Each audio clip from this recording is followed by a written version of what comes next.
Hi, this is Chantel McBride and your shot of Shan on this Feel Good Friday.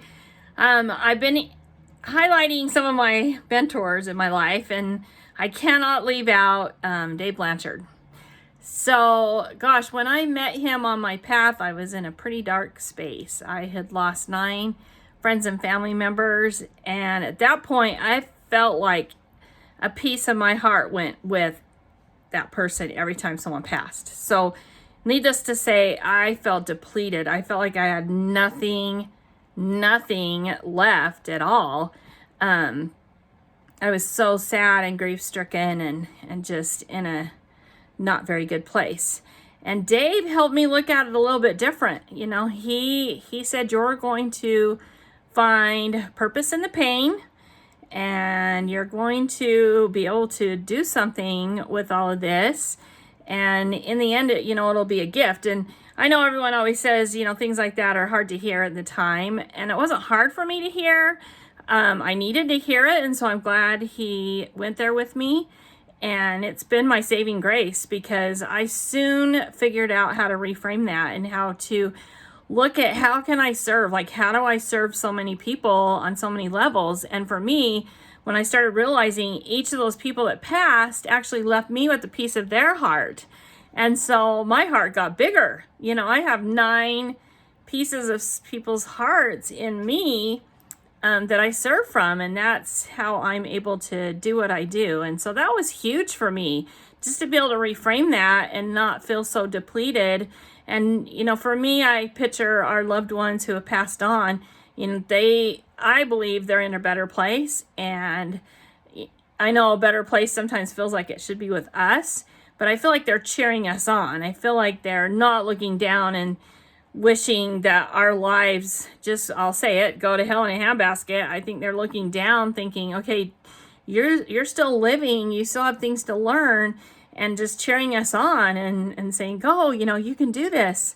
And so for me, I feel like I have a lot of cheerleaders up there and people cheering me on, and I serve from all those pieces of their hearts that have been left with me. So that was huge. I did find purpose in the pain. I found a path to be a chaplain, and how this piece is important to me and how people grieve, because I've seen what it can do. We ended up losing our home because of grief, and my husband, had a really hard time with it, and he still does, and it's just been really hard, because I don't think that is, the intention of death. I think it's to help us grow and learn and get on a path that serves us better and serves others better.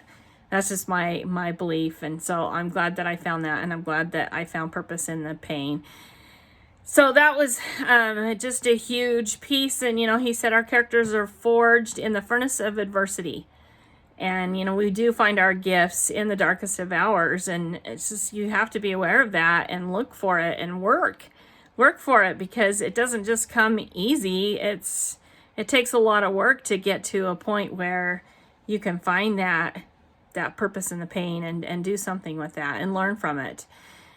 And so I appreciate Dave for bringing that piece into my life and helping me reframe that. And so that's just been a big piece of my journey.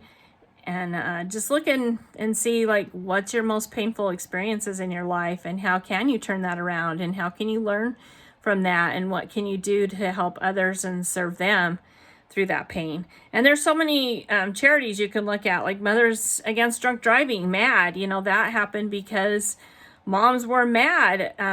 They found a purpose in their pain. They turned their anger into helping others. And then even John Walsh, who Code Adam, was made up from his son.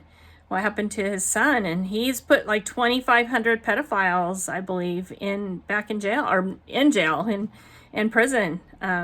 And so he was angry. He was so mad, but he found a purpose. He found something to do with that pain and anger to help others. So anyway, hope that helps. Hope that gives you something to think about, some food for thought. And this has been your Shot of Shan. Bye.